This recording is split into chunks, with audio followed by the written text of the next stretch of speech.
And eventually you may want to get a website. If it were me, I would still do a website. And there are platforms out there, Jada, that you can create a website for free. When I was first getting started, I used Wix.com, and you can use their free templates. Now your website address won't be a pretty one like mellermarketing.com. It'll be Wix webspace.mellermarketing or something. Right. So it'll be their variation of it. And then it will have some branding for Wix on the site. There may even be some ads that are being served up there for a little bit. And then once you're at the point where you've been generating enough revenue that you can support some additional marketing expenditures like a website, then you can use the paid version of Wix and, upgrade to get the paid version of it, remove their branding, and then maybe purchase the domain, jmtzmentorship.com. And that would involve like purchasing that on GoDaddy or something to that effect. Well, I did that through GoDaddy. Okay. So you already did purchase the domain or reserve I did that. the domain? I purchased it, but they couldn't link me to LinkedIn. Yeah. Because I have to wait. Yeah. Okay. So now I'm on your company page on LinkedIn, and I noticed there's no website link. Like what I would do if I were you in between this period of not having a website and maybe having one someday is let's redirect people back to your LinkedIn profile. So there's a website link on your company page that you can use, and you can point it to anywhere. It doesn't have to be an external website. It could be pointing people and redirecting people back to your LinkedIn profile. That's what they're doing. Okay. I'm not seeing that though on your page. I see follow, message, and more. I'm going to click on follow in here, and I'm just going to refresh the page. I'm not seeing a website link though. It might say learn more or something to that effect. Message will allow me to send a message to your page. Yes. And then more, I don't see a website link inside of here. So I don't think you have that website link enabled yet, Jada. I'm not seeing it from my view. Yeah. My next step is to get my email address. Yeah, to get like a branded email address for your business. Yeah, very good. So going back to your question, how long will it take Google to start to bring up my company page and search results? I don't work for Google, so this is speaking from my experience, and then I'm going to open up the floor to see what others have as their insights as well. But in my experience, we have to understand how the rules of Google work. They're first going to showcase your business from your view. The next thing they're going to do is give you the most likely possibility for where they think you want to go. Now, if you've got a website domain, that will probably be the next one. Underneath that, you can see for me, I've got Meller Marketing. And my guess is that is because my page is very active. If I click to go on my page, and then I'm going to toggle us over to member view, so you're not seeing the admin view of it. Give me just a second. So if you were to come in at member view, you see I've got a significant number of followers, a little over 8,400 followers right now. If I go inside posts, this is the place that you're serving up new content to the page all the time. And I'm posting pretty regularly. I did one an hour ago, 4 days ago. I usually try to do several times a week. There's 3 days ago in here. So you should be publishing new content to the page on a regular basis. That helps with listings as well. I'm not seeing any postings on your page yet, though. Have you done anything yet? What's that? I will be posting. Okay, good. So that might be what I would suggest to you is to start pushing some new content out there, start growing your page followers, and that should start to help with indexing on Google. That's my advice. Does anyone else from the group want to offer advice to Jada as it relates to coming up in Google searches for her company page or getting started here? Brian, did you want to add something to that, or did you have a different question? I see your hand was raised. I had a different question, but I would add, without doing Google ads and all that, the more and more you post, the more you're going to be recognized. And then what Brenda suggested months ago for when I was on the regular VIP call, when you put little videos in your posts, you're going to get recognized more. And also go on YouTube, create a channel for yourself and post videos. And that really helps push you. It does. It's really about content. And then I'm experimenting with a very low cost ad placement thing. So I will, if it works, I'll share it with all of you in a couple of weeks. It does work. I have the Mavericks Collective, and I'm finding I was told to Google myself, and I'm finding everything from MKZ, all these posts I've done for them, and also for the YouTube channel, which is a little scary. Yeah, and that's part of looking at when you're first starting your business, looking at doing a Google search, like, does it exist anywhere already? Is somebody else using it? And I bumped into a woman recently. I think her first name was Renee, if I'm not mistaken, but her last name was Miller, and her company name was Miller Marketing. And we're both in Metro Detroit. Ironically, we went to the same high school. She was a senior when I was a freshman, so we never knew of each other. And she now lives across town. She's in Ann Arbor, and I'm in Macomb County. But we bumped into each other at an event, and she knew of me. She'd heard of me, and she's like, I have to be honest, I had to change my company name because people were looking for you and they were finding me. And she was doing marketing research, and I'm doing LinkedIn coaching. And so she ended up, and I'm like, I'm sorry. And she's like, no. I'm like, Miller is actually more common than Meller, but it was just Meller Marketing had a presence out there. So I think that's important to think about if there are others that are like you. And I'm going to give another example. Terry Bean, he is here in Metro Detroit. He does public speaking. He's affiliated with TEDx Detroit. He's done some LinkedIn coaching, and he's done some leadership coaching. He's an author as well. But if you do a Google search for Terry Bean, there's like multiple people called Terry Bean. And sometimes I'll see people adding a middle initial to their name on their LinkedIn profile or some other designation when they're searching for you. At this point, Jada, and then we're going to start to move on to the next question. At this point, I would say you just need to start getting more content out there so that Google is helping to index your company and your name. And it's not just a matter of creating the company page that's going to help you to come up in Google searches. It's creating the page and posting content and getting it active. Right. Does that make sense? Yes. Okay, wonderful. Well, thank you, Jada, for asking the question. I saw that G had a question about an interesting looking title, consultant. I'm trying to pronounce it. So tell us about what you're talking about, G. Okay, consultant. COACHULTANT. I'm seeing it. Are you not seeing this? Because a lot of people, if you do a search, even in the search bar, consultant comes up. And I get it. It's almost like a hybrid of coach, consultant. Great example, even myself. I don't technically do a lot of coaching right now, per se. I'm a certified UMAT coach, depending on how you want to spin something. Yes, I can coach people on this or that, or I train them. And those terms all get used interchangeably, I find. But consultant.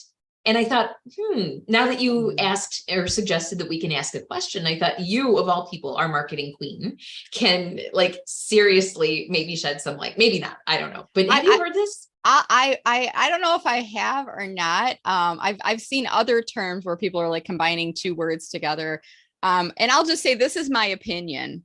My immediate, I mean, and you might say, I don't agree with your opinion, Brenda. I'm going to do what I want to do. My immediate opinion is I get it, but I don't like it. It feels weird to me. It feels like, did she have a typo in there, or is she just trying to be overly clever? Why don't you just say coach/consultant? That's my immediate reaction to that. If I think about this, that's the human side of me. The human side of me is I'm not, and I get it. Would I not do business with you because you're using that title? No. If I want to do business with you, I'll do business with you. I don't think that's going to be enough to steer me away. The other side is the technical side of things, like the SEO algorithm element of it. I'm never going to search for consultant. I don't even know how to say the word. I'm never going to search for that. I might search for QuickBooks coach or marketing consultant, for example, but I'm never going to search for that term. Now, having said that, that could be a way to differentiate yourself from everyone else. And you might say, that's fine that you're not going to search for it. I use some other keywords and words for coming up in search. And then when you find me, it's me because I've got this consultant. I still can't say it. I'm sorry. You've got this word in there that people are using. I want to open it up to others that are on the call right now. What do you think? And you can raise your hand. I can call on you, or you can just wave at the screen if your video on. Brian, what do you think? How are you? How's it sitting with you? You'll need to unmute yourself, Brian. I'm going to get my placard soon that will say you're muted. I don't have it just yet. Go ahead, Brian. Sorry, my dog was barking. I love the term, but if you're looking for search and you're looking for people to find you, that's going to be really hard until you're on Oprah. You're on Oprah, you're on a national show, you say it, everybody will write it down and search for it. But until then, and I don't mean that in a mean way. And again, I think of these creative things, I don't want to say like you, but these things pop into my head and I try them and I run them by my friend. And one of the questions I was going to ask, I'm working with a 14-year-old through a guy his son does logos, and he created the logo I like. I got great feedback on the design, but then and we're not done, I'm still rebranding. I have a lightning bolt in the middle of a head, and everybody said that means headache. And I'm like, Ooh, that means yeah. thinking and rewiring emotion. They said, no, it doesn't. So I'm constantly, this thing is going to evolve, and it'll be great. So, but it's the same thing. I think it's a great term, but people are not going to find you yet. All right. There's two opinions. Anyone else have a counter opinion to it? Or would anyone else like to speak up? And feel free, if you want to unmute, go ahead and unmute right now and just start talking. If your video off and I can't see you waving. I see Linda unmuting. Go ahead, Linda. I agree with Brian. I think it's an interesting term, but if we can't pronounce it, other people won't either. And you want people to find you for what you do, not because it's that quirky, that title out there that isn't really being used yet. Yeah. All right, G, there you go. Thank you. No, you guys are great. Thank you so much. Just curious because, and by the way, for context, I have personal branding, quote unquote, on the brain today. Michelle Griffin did a post this morning and I commented there about how sometimes personal branding is used loosely, coaches used loosely. There's a lot of terminology and jargon out there, and I'm just kind of curious. So that's where my headspace literally was at when we joined the call. So thank you. Well, I just want to give a huge props to you, G, because you did a post the other day that you were very vulnerable in, and I reached out to you afterwards, and I'm sharing this story with you and with others because there might be others listening to the call or maybe listening to the podcast later that are kind of feeling the same way. And I read your story about the career transitions you've made and why things didn't work out, they weren't a good fit. And you're a wonderful person. Sometimes we get into bad situations and bad opportunities and working with very poor managers. And I feel like sometimes we learn as much from those bad managers as we do from the really great managers. And I know you work with some great people in your career as well. And you're at the point where you're like, what do I do next? And I'm like, I threw out a lifeline to you and I'm like, come and join coaching and I'm like pulling you in over here. And for me, I was even thinking about this the other day. There's been several times throughout my career when I've gotten feedback when I worked in corporate, when I've gotten feedback from managers, and one in particular, I remember one manager say, you're not keeping focus on what we need to do. Like, you need to keep focus. You keep going off in these other directions and trying these different things. I did this event this week. I called it a non-event, where I opened up the opportunity for people who are speakers to come in and get headshot photos and videos. And they were being taken by our phones, not like a fancy videographer, photographer. Because if you have the money, you've already paid for that. This was for people that maybe don't have the budget yet to do it. And I set it up and I had 6 people book for this event. My only costs were really, I had refreshments. I paid my intern and there was no fee for the venue. I found somebody who was willing to donate the space. So, I did make a little bit of money on it. It's not LinkedIn coaching. And I can hear my old boss going, you're not keeping focused on what I'm like, but some of the people that came to the event were my clients. They are speakers. Some of the people that came to my event were on my email list, have never done business with me. Now they're reaching out, asking me for LinkedIn coaching and LinkedIn guidance, or, hey, I came in the audience, but I might want to do this next time. Are you going to offer this again? And I'm now marketing the event and other people are messaging me and approaching me like, when are you going to do this again? Because I need this. I've got people in other markets, Washington, DC and Atlanta and other places saying, can you come here and do it? Because I need this. So I feel like my former corporate life really prepared me to be successful to what I'm doing today. And the roadblocks that I was hitting back then are what are propelling me in my business to move forward now. So my old boss saying you're not focused is one of my reasons for being successful now. I saw a need for something that nobody else was doing in the market, I have some expertise. I have taken pictures and videos and I've worked with interns and other people to help them, get the shots we need. I have experience with that. I have connections that I found a venue. I've got a good email list that I could market it out to. I deem it to be a success. I wasn't hoping for 100 people to sign up. I wanted to do a small event for my first time. And then I think in other aspects, when I worked in corporate, I had some really great jobs and I love them. And my last job, the challenge was like, how do I find something better or at least as good as, or if not better? I didn't want to feel like I was stepping down from having a great job and a great experience. And I wasn't finding that. I remember once I was interviewing, and I was interviewing at a steel manufacturing facility. I don't know, I can't remember the name of the company, but I was interviewing with like the president or VP. And we were already at the second or third round of the interview. We were talking strategy. He was talking about, how I would be leading their marketing efforts. He was walking me on a tour of the facility, and on the wall, and this is in the corporate office, on the wall, there was this big, huge photograph, like collage thing of steel. It's like rolls of steel. And he's like, and this is the product. And he was excited about it. And I could not get excited about steel, you guys. I was like, no. I went home. I told my husband, I said, I got to pull myself out of consideration for this. And he's like, are you crazy? We need the income. You need to get back to work. And I'm like, I'm sorry, I cannot take a job that I'm not excited about. And over time, it ended up being, I started, getting approached by people. Hey, Brenda, since you have some time, can you help us with LinkedIn? Since you have some time, can you help us with marketing strategies? Since you have some time, can you help us with social media? And I wasn't marketing myself. Once I started marketing myself and my business, Meller Marketing, everything started really turning. And then I decided not to go back to corporate and to make my own business. So I share this with you, with all of you, and with UG as well, because I feel like the roadblocks that you're hitting, it's like that whole, square peg in a round hole. You don't fit corporate anymore because you're a consultant. So I don't know if you're round or square or triangular or whatever shape you're in right now, but you don't fit anymore. And it's not a bad thing. It's not a failure. There's a whole other path for you out there, being a solopreneur, that are now on the journey. And it feels uncomfortable right now because really what you're doing is you're going to have to start to let go of that corporate dream that you had. It's a grieving process to go through that. And especially if you're like, this is the path to success. This is the path to success. I'm moving up. I had my eyes set on CMO, Chief Marketing Officer. That was my goal all along. I had to release that as a dream and grieve that was not going to happen before allowing myself to really jump fully into coaching and consulting. And then accepting that there was a whole other path out there. And oh my gosh, is it so much more fun than working in corporate?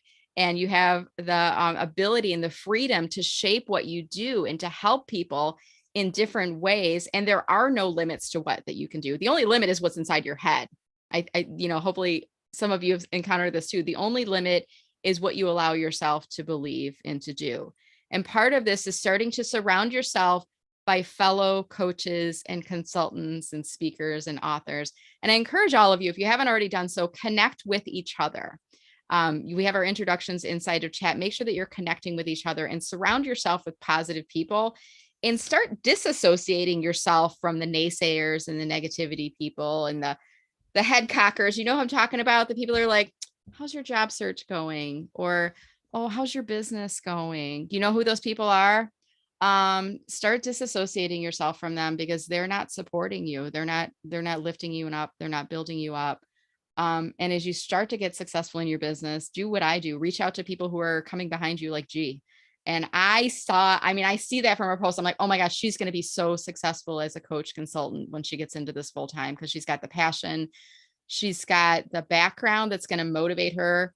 Similar to me, every day that I do what I do, I want to be successful.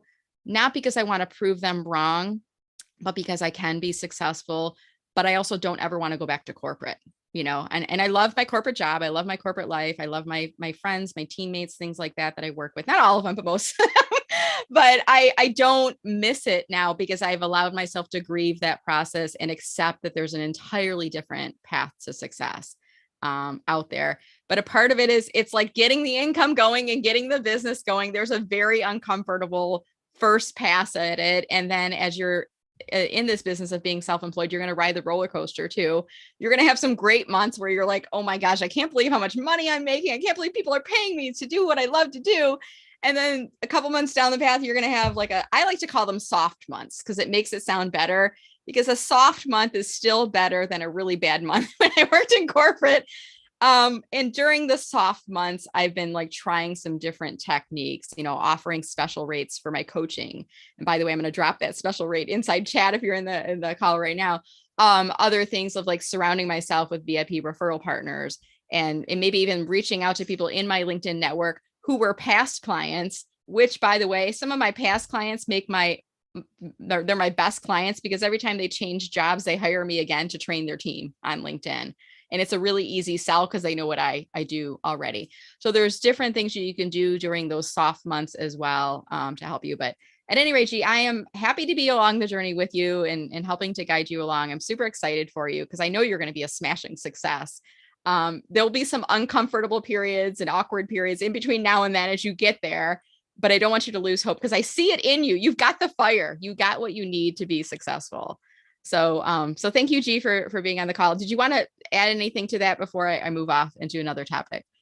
Other than thank you as always, and thank you everyone for listening. Did not mean to take up this much of your time, but honest to God, Brenda, thank you for all you're doing and all you've done for the past few years for all of us, really, for all of this coaching and mentoring and support that you provide for your network. We appreciate you. Thank you. Well, I appreciate you. And G and I actually met when she was in Michigan. And I think the last time we met in person, it was at the start of my coaching, my full-time. Yes, it journey, wasn't it like right? 6-7 years ago. It was. And I remember Literally along with you on your journey. And it's been a huge inspiration to watch. And that's why even being here today and listening and seeing how far you've come, it's inspiration. I'm sure that there's some on this call too who see that and know you and have known you and have been a part of that. So thank you again for sharing all of it. We appreciate it and love it. It comes full circle because you've been a part great. of my success. And, I'm going to help you to be successful because you were part of that at the beginning. Like you were like nudging me and supporting me. And I was like, I didn't believe myself in the beginning at all. I was like, this is not going to work out. People are feeling sorry for me. That's why they're giving me business. And people are like, no, you're good, but I guess that's what keeps me grounded too is, just reaching out and having those conversations with people too. So well, delighted to be here, G. Okay, so Linda, I'm going to do one last question here, and we're gonna answer Linda's question. Still trying to come up with a name. This is a name for your business, Linda. Is that what you're looking for? Correct. So talk to us about where you are right now. What is your business called? Do you not have a business name? Where are you at in the naming part? I really don't have a business name yet. Okay. I stepped out on my own a little sooner than I wanted to, or had originally thought to. So all my ducks aren't in order yet. So trying to come up with the name is an important thing because I need to have personalized branding for everything from an email address to everything else. But I want to make sure that I'm getting myself out there. And I'm seeing names all over the place, anything from just, Linda Brubaker, job search coach, to something more creative. And I'm not quite sure how the best way to do that is. What the best way to do that. So naming the business is the topic here, and I'll open it up to the floor to see if anyone else has any advice. Please use the raise hand and I'll call on you, or if your video on, you can wave your hand. I'll start us off and then I'll see if anyone else has to add to this. One piece of advice I have for you is to think about where you might be 5 years out from now. So at the start of my business, I created Meller Marketing as a side hustle when I was still in corporate. So I would have an LLC to put some revenue that was coming in from speaking with no intention of it ever going full time. And coincidentally, I just, Meller Marketing had a nice alliteration to it, MM, and marketing was like the category and the career that I came from. I'm actually glad that I chose a broad category like that instead of calling it LinkedIn coaching or anything specific to LinkedIn, because I never wanted to put all the eggs in the LinkedIn basket because I didn't create LinkedIn. It's not my site. It's a site that I train and coach people on. And later on, I discovered if you put LinkedIn in your company name, eventually the LinkedIn lawyers will come after you and say, you got to change it. So there's a guy, David Petherink, I believe it is. He was Dr. LinkedIn, and LinkedIn came after him, and his website was drlinkedin.com, and he had to change it to something different. And he also had to change his business name. So being aware of, some of the trademark and copyright implications is an important thing. I saw some people say, do a Google search for your business name. Once you come up with it, talking to a lawyer. I have a subscription through Legal Shield, which is like $50 a month to talk to an attorney whenever I want. They look through contracts and NDAs and stuff like that. I also have a program that I use. It's through Bobby Klink, and he gives you legal templates that anytime I'm doing terms of service for my courses or contracts for my coaching clients, I use this template. So having somebody with a legal eye to look through things, I think that's important too. The lawyers probably would have said, if I would have had LinkedIn in my name, they probably would have said, do you have LinkedIn's permission to use it? Do you need LinkedIn's? They probably would have brought that up. So thinking about where you are today and where the business might evolve to in the future, I think is one consideration. So rather than calling it, I'm just making it up, Brubaker Career Coaching. Eventually you might have a team, and then it's not just Brubaker Career Coaching. It's, what is it? It's something broader or bigger than that.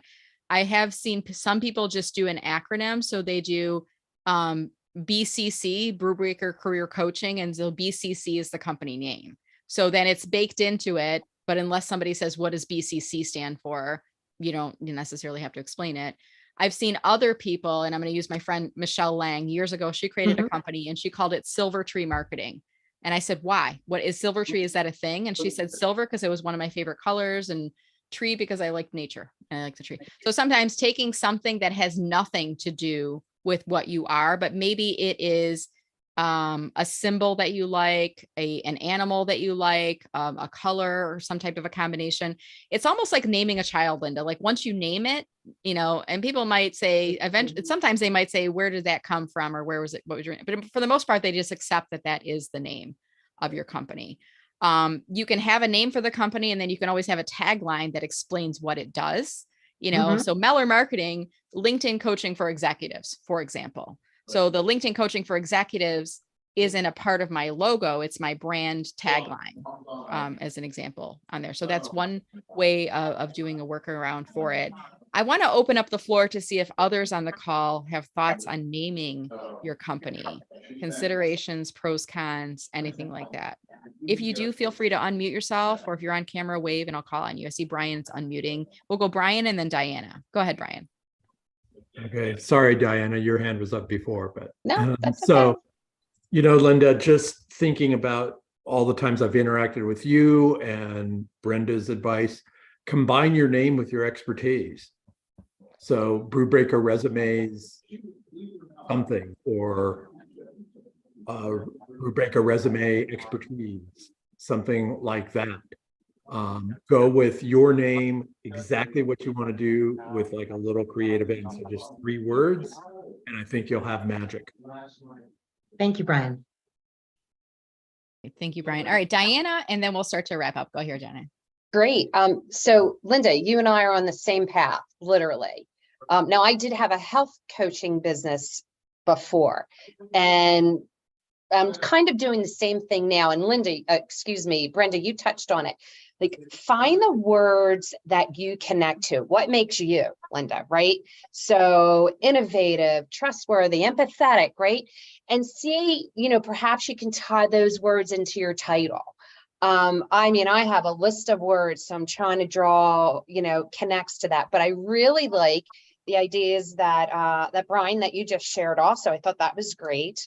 But start listing those words, right? Like, kind of like when you start writing an essay, you start with topics and thoughts, see what connects to you and what feels good to you, and then do that quick search. Does anybody else out there have that? So maybe that helps. Also, real fast, go to answerthepublic.com and put in your creative words, search terms, and you'll see what people are looking for. That's really helped me over the past week.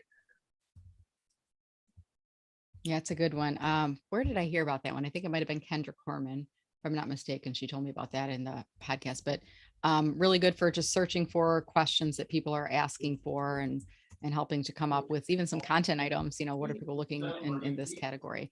So Linda, I think this is a really great question. Have you ever thought about doing this as a LinkedIn post and asking people how they came up with their business name and what considerations should I keep in mind? Have you ever thought about doing that as a LinkedIn post? Actually, I have thought about it. I haven't put it together yet, but that's a great idea. So I think I will.